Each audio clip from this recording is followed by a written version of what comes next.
If you know anything about baseball history, you know about Rickwood Field, America's oldest ballpark.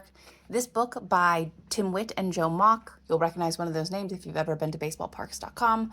This book is a really incredible deep dive into the history of Rickwood from literally its conception to that big MLB game that they did a few years ago. We learn about the history of the Negro Leagues, about off-season play. Rickwood Field is a really cool place. I interviewed both the authors, and Tim was really adamant when he was saying that Rickwood Field is the most historically important ballpark in America.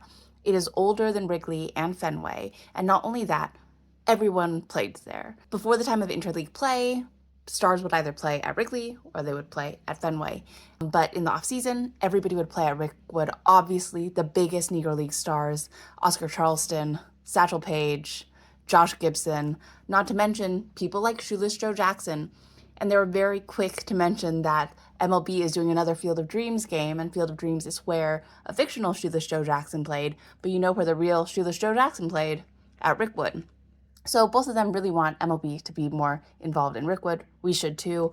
But if you have any interest in learning more about Rickwood Field, America's oldest ballpark, I highly recommend checking this book out. It tells you literally about the building of the park. We learn about the history of all the players who played there. Jackie Robinson played there, Willie Mays played there.